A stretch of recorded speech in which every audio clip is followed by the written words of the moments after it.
Salut à toi pour ce jour numéro 473 ou 473 selon d'où tu m'écoutes.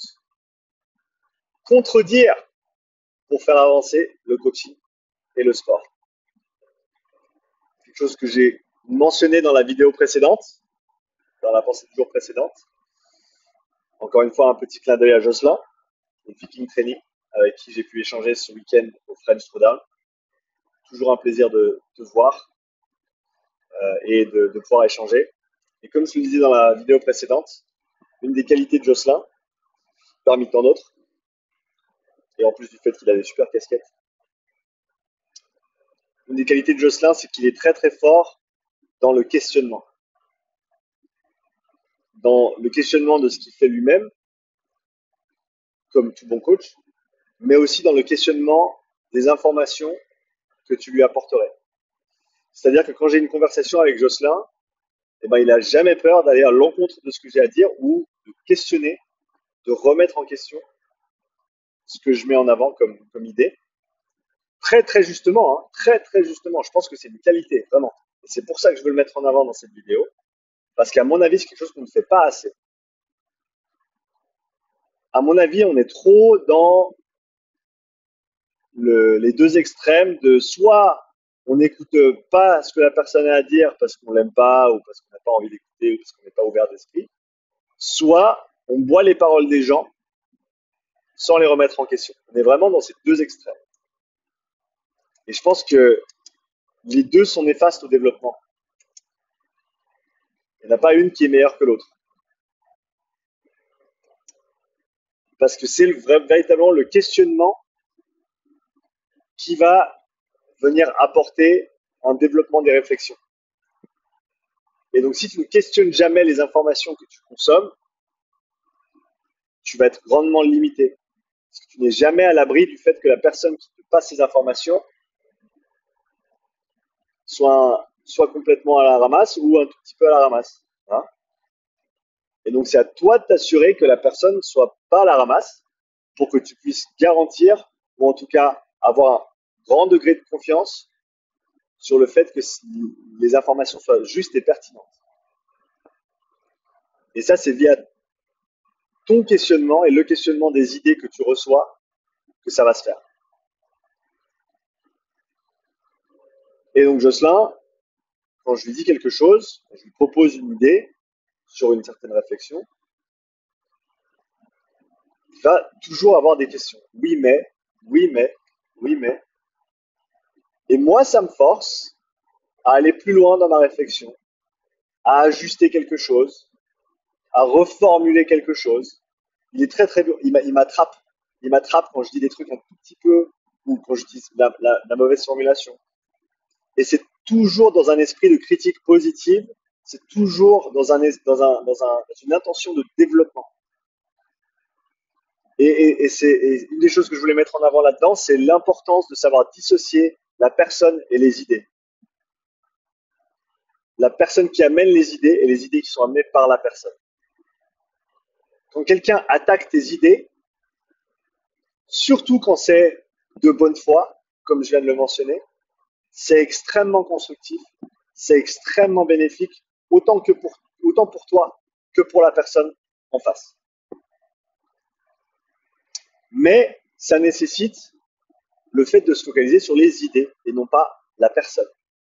Bien sûr, la dernière chose qu'on veut faire dans le développement, soit personnel ou professionnel, c'est attaquer la personne. On appelle ça du ad hominem. Donc, en gros, tu vas aller attaquer la personne qui est qui est le porteuse du message, si tu veux bien, de l'idée. L'idée, la personne qui propose ses idées, ou qui en parle, ou qui les communique. N'attaque jamais la personne pour ce qu'elle est, pour ce qu'elle a dit, pour ce qu'elle pense. Attaque les idées. Parce que c'est là que tu peux avoir une conversation qui est constructive et qui est positive. Si tu attaques la personne, déjà elle va se braquer et ça va mener à rien en fait. La personne qui t'apporte une idée, qui propose une idée ou qui communique une idée, que tu leur dises, vous êtes une mauvaise personne parce que vous pensez ça, bah, ça n'a pas fait avancer le schmilblick, comme on dit, comme je dis. Donc, si tu veux faire avancer le schmilblick, si tu veux faire avancer les choses, si tu veux faire avancer ton coaching, si tu veux faire avancer le sport, les entraînements, si tu veux faire avancer la communauté autour de toi, pratique le fait de poser des questions constructives. Et ça, c'est une qualité qui est rare et que je remarque assez facilement parce que j'y assigne énormément de valeur et d'importance. Jocelyn, par exemple, j'ai pas d'autres, j'ai pas d'autres noms qui me viennent en tête comme ça, de gens autour de moi, même s'il y en a plein qui le font très bien. Mais j'ai d'autres gens que je suive sur les réseaux via leurs podcasts et leur contenu, qui je sais sont extrêmement forts dans cet aspect-là, c'est-à-dire qu'ils vont pouvoir questionner. C'est un peu le shit sandwich dont j'ai déjà certainement parlé, qui est le sandwich de merde.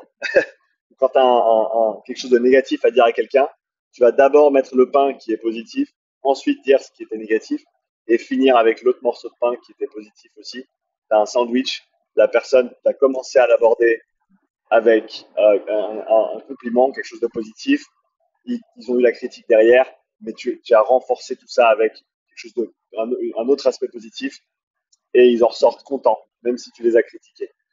Et les meilleurs, ils font ça très très bien.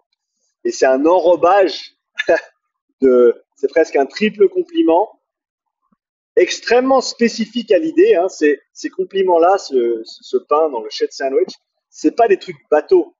Non, non, va véritablement creuser dans ce que la personne a dit, trouve quelque chose de positif qui a résonné avec toi, que tu as trouvé pertinent et très intéressant, mets ça en avant. Ça renforce déjà le fait que tu écoutes la personne, tu as compris son idée, hein. Reformuler, c'est quelque chose que j'aime bien faire quand je communique, et que quelqu'un me propose une idée ou essaie de partager quelque chose comme ça, c'est tu reformules, tu reformules une partie de ce que la personne a dit, que tu as trouvé pertinent avec tes propres mots, en mettant l'accent sur le fait que c'est très intéressant. Ça renforce le fait que tu aies compris, déjà pour toi, mais pour la personne en face aussi. Et je pense que ça les ouvre, s'ils ne l'étaient pas avant, ça les ouvre au fait d'être critiqués. C'est-à-dire que si tu sais que la personne qui est en face aborde l'échange de bonne foi, qu'elle écoute, qu'elle est à l'écoute, qu'elle comprend, qu'elle intègre, et qu'elle remet en question pas tout ce que tu as dit, mais une partie de ce que tu as dit, une partie infime de ce que tu as dit en fait. Et c'est ça où les gens qui sont très forts avec ça le font très bien, c'est qu'ils mettent bien en avant dans l'échange et dans la manière d'apporter leur questionnement que, t'en fais pas, je conduis avec le genou. Ça se fait, non? On va garder quand même une main sur le volant. Sinon, c'est pas chouette. Une main sur le volant. Mais quoi qu'il arrive, sur le total de l'idée qui a été proposée, toi, tu vas faire en sorte de questionner uniquement une infime partie de cette idée. Et si tu arrives à mettre ça en avant, montrer que tu es de bonne foi, montrer que tu es de bonne foi, c'est très important. Montrer que tu as compris l'idée et montrer que ce que tu questionnes et ce que tu critiques n'est qu'une infime partie de l'idée globale qui a été mise en avant, de manière à ne pas juste dire ouais, ce que tu dis c'est de la merde, moi je préfère ça, ou pourquoi tu dis pas ça, pourquoi tu fais pas comme ça, mais de vraiment aller dans le sens de la personne en fait. C'est ça qui rend les choses très constructives et très très positives, et je pense qu'on peut tous prendre de la graine de cette approche et on peut tous la mettre en application parce que ça va nous servir. Ça va nous servir à nous personnellement, à la personne avec qui on interagit et au sens plus large à notre profession également. Et je tenais à mettre ça en avant dans cette pensée du jour parce que on ne parle pas assez de ces choses-là. Et savoir contredire ou savoir aller à l'encontre d'une idée ou savoir questionner une idée de manière constructive et positive, ça a énormément de valeur. Et il fallait que ce soit dit. Donc merci pour ton attention. Je te rappelle que la semaine dernière, on a lancé Academy, la plateforme francophone pour les professionnels du sport et de la santé. C'est un forum d'échange où justement tu peux venir apporter des idées, questionner des idées, avoir un échange constructif et productif dans le coaching sportif, la préparation physique, le profilage, la nutrition, la santé. Tous ces domaines peuvent être abordés sur le forum. Des webinaires exclusifs. D'ailleurs, si tu t'intéresses à la science et à la lecture d'études scientifiques, on a Vincent qui nous a fait le premier webinaire sur comment, comment mieux comprendre la science afin de mieux lire les études scientifiques. On effectue un question-réponse exclusif pour les membres de la communauté cette semaine, avec Vincent également pour répondre à toutes ces questions, toutes les questions des membres de l'académie. Lien dans la description si tu souhaites rejoindre ce forum et cette petite aventure. En tout cas, merci pour ton attention et je te dis à bientôt pour une nouvelle pensée. Ciao.